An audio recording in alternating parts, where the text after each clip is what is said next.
Hello. I am out on a hike with the dog that I am house sitting with. She's a little bit shy, but she loves being out here, so I love taking her out here. Um, I was just wanting to admit my anxiousness because now I feel like I'm having to scan everywhere. I feel paranoid. Like, are there people watching me? Are there people seeing me talk, holding my phone up, thinking I'm crazy? Uh, but what I was wanting to talk about was something that I've been thinking about lately when it comes to other ways that I'm learning to love myself. You know, um, I have been learning, not to put unrealistic pressures on myself. Over the past however many months, 9 months, 10 months, whatever, that's been kind of the theme for me, learning how not to put unrealistic pressures on myself for how I expect my character to be, or how I expect myself to be in my life, in terms of finances, in terms of relationships, in terms of community, in terms of a career, in terms of knowing myself and being able to creatively express myself, in a really satisfying way. And my like the really intense struggles I've had with being able to express myself in a way that feels authentic. The lighting's getting messed up. Maybe we'll walk back this way. I don't know. But anyway, so lately I've been realizing, since my theme of the past month or so, maybe a little bit more, it has been rest. Stepping back from so much dog care and having more of a focus on rest instead of a focus on just trying to get as many clients as I can and as much money as I can. In this rest, and remembering to prioritize joy and play, not just in name by trying to assign like, okay, this is my playtime, but actually like looking for that spirit of levity and lightness, trying to feel that, trying to figure out what makes me feel levity and lightness and creativity.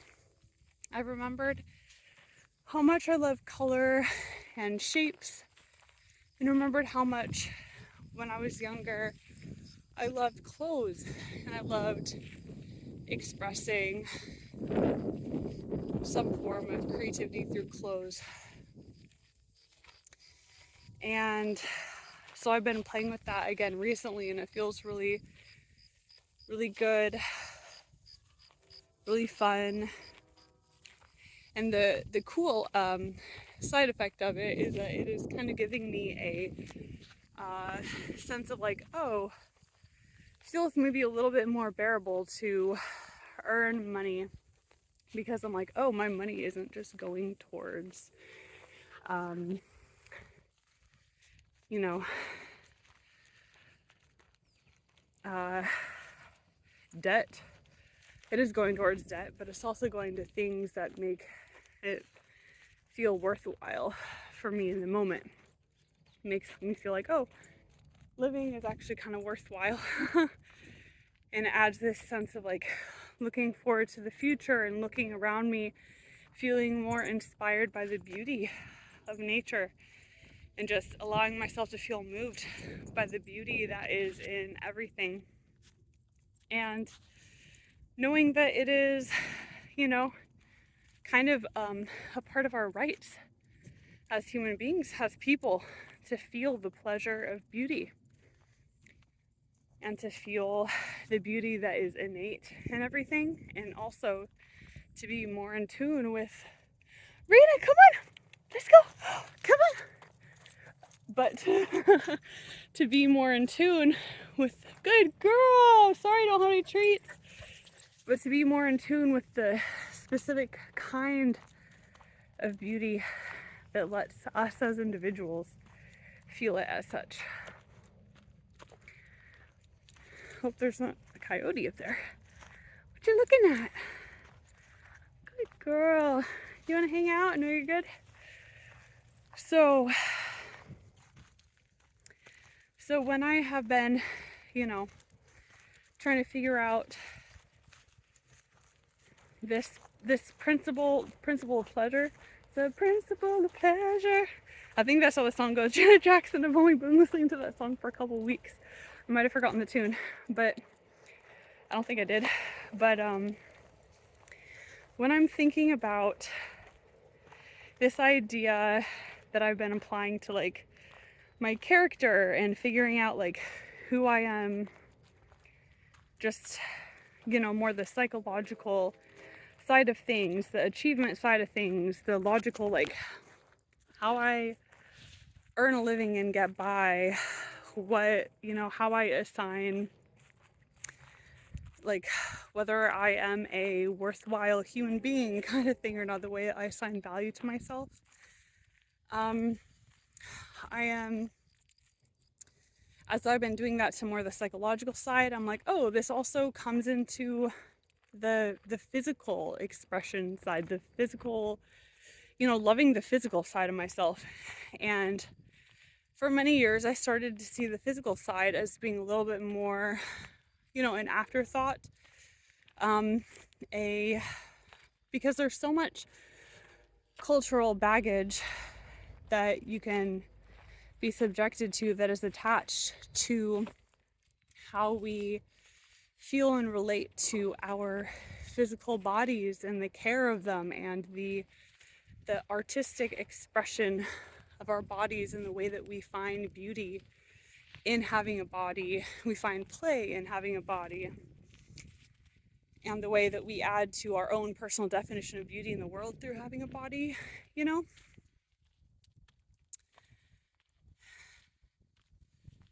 Sorry, I'm getting a little distracted. What you doing up there, babies? I'm coming, don't you worry. I see you up there. She's just sitting, waiting for me patiently. So, I've been really liking to remember. Sometimes I can feel this sense of, that my physical appearance and body and the things that I choose through style, I can start to have, let's go this way, babe. I can start to have a little bit of this kind of fear that that I am making it easy for me to be predatorized, that by expressing myself, I'm making it easy for people to harm me or to see like my deep dark flaws, my deep dark secrets, that I am disabled or differently abled, and that I am, basically everything that can't be swept under the rug, that it has to do with kind of the evidence of my brokenness, my uniqueness, whatever, the evidence of what the world does to people. She looks so cute up there. The evidence of how the world affects us all and can break us, mold us, distort us, and just like how, the trees up here look kind of distorted, have a lot of jagged edges, all of that. It's still beautiful. So I'm trying to understand myself more in that way, and also to kind of acknowledge the things that are kind of strange about myself, the things that don't look, like perfectly organized or perfectly as I conceptualize it in my mind. That doesn't mean that it isn't perfect in the present, because it is a perfect reflection of my reality, and not just my reality, but the greater reality of the world, the limitations that are put upon us, the lack of access to resources, the lack of stability, which does kind of end up in disorganization. or lack of opportunities, you know. So that is, I don't know, I'm not really sure how to put it into words yet, but there's a special kind of beauty that I am feeling as I'm getting to know more of the ways that I express myself through shapes, color, textures, through clothes and makeup and all these things. There's a beauty and a sort of peace that I feel it's a part of the practice of doing these things. To be like, yeah, I don't look exactly as like, I kind of wish, you know, I don't look like I am wealthy. I don't look like I'm super organized and in control of like a specific idea of who I am. I don't look totally organized. Did I already say that? I think I did. But that doesn't take away the beauty, and it doesn't take away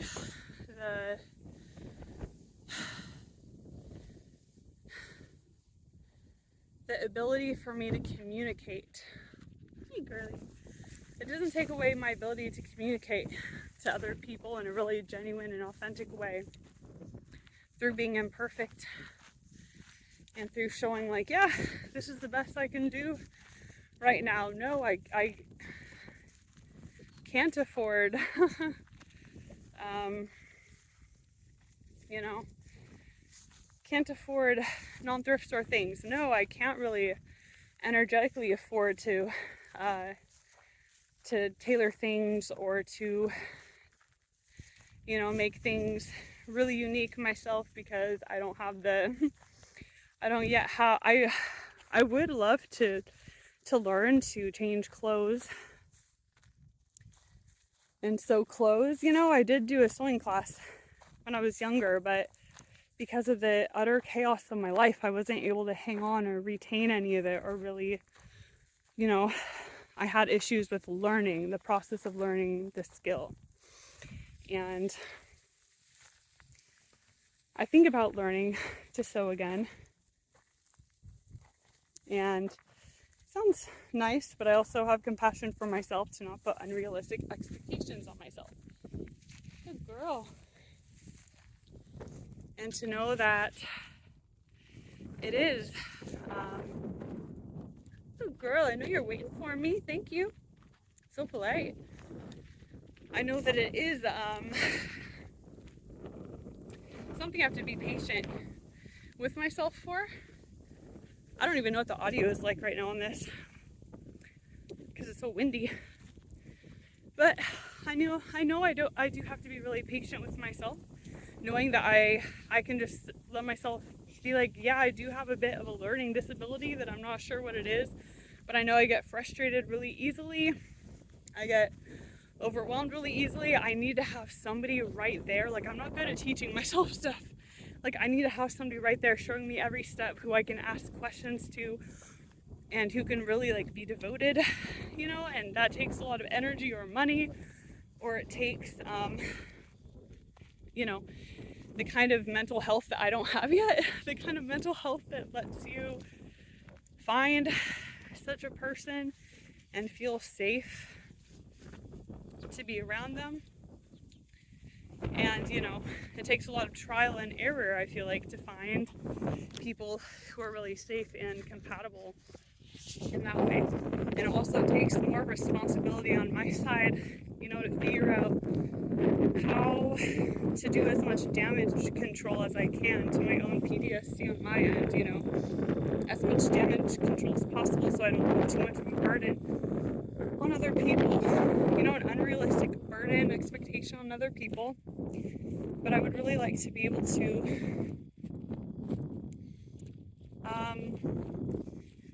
not have my mind so consumed with judgment and fear of myself. I mean, fear of other people, but judgment of myself when I'm around other people, that prevents me from being able to enjoy anything.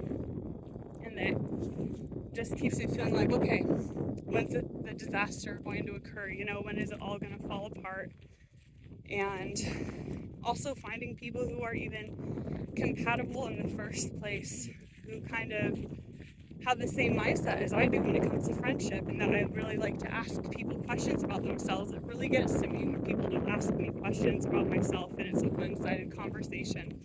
And I've had to stop talking to a bunch of people who I liked because of that, because I'm not here to try to micromanage people and force them to want to get to know me and want to ask me questions, you know.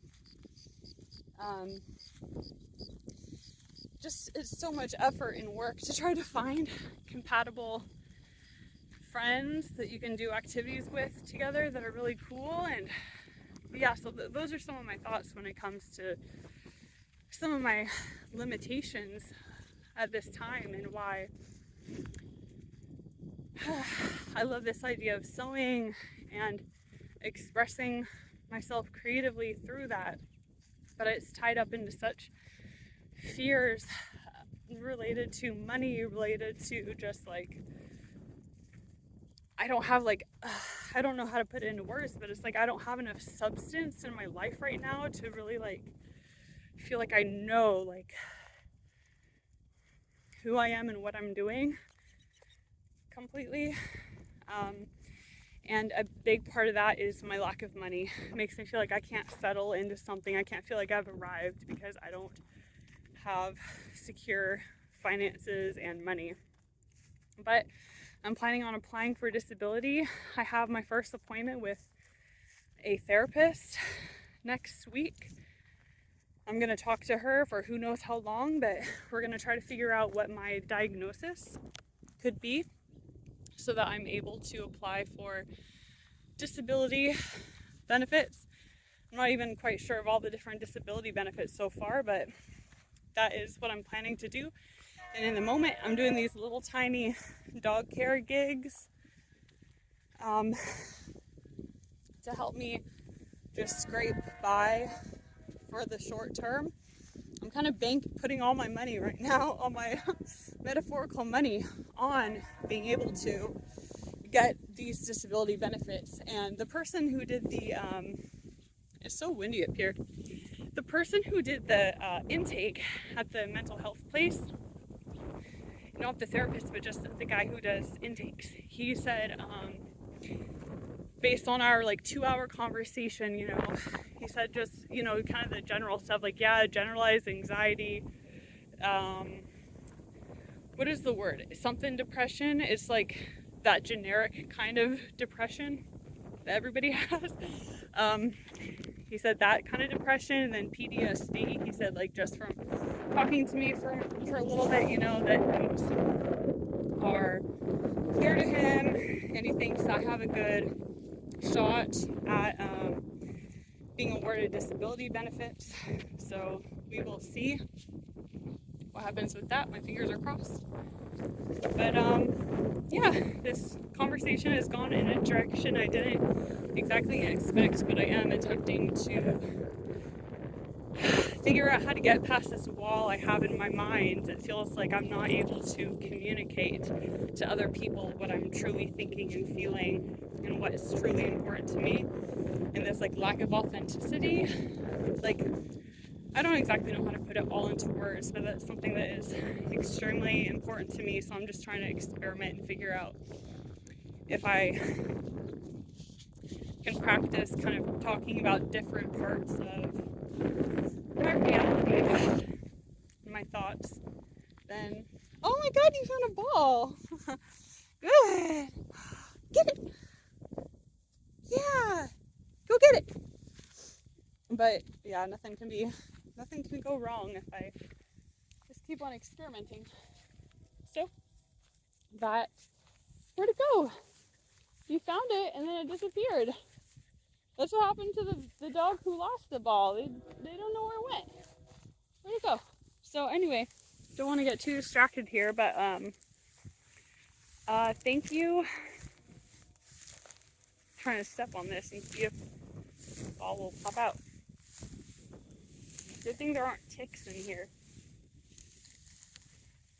I know there aren't ticks because I've been looking earlier when I first got here. I was looking all over the place. Oh, you got it. Oh my god, I didn't see that. You got it. Will you let me take it from you? Will you let me take it? Can you drop? Will you drop it? Oh, yeah. You're such a good girl. Oh, good girl. Yep. So, anyway, she doesn't even want to chase it now. So, thank you for listening, and I hope that, that's a cool boat down there. Or barge, or I don't even know what it's called. But I hope, I used to live across the bridge there. I used to live like, how do I do that? I still live like right in this area. But yeah, I wanted to just say I hope that something of what I am sharing can be encouraging for you in your own path, and maybe it can help be a little reminder that things can feel really dire, but it doesn't mean that it is as dire as we think it is, because that's what I've been thinking, learning more about. And I don't know, I just want to give this assurance to other people that we truly can make it through what feels impossible, even when it feels extremely like frustrating, slow. Like, we can just trust that it is happening and figure out some creative process, what we need, that allows us to feel like personally convinced and more secure that we are on that path, and that it is a clear path that is like definitely happening. We just have to be patient, and I think that helps the patience. Anyway, take care. Bye.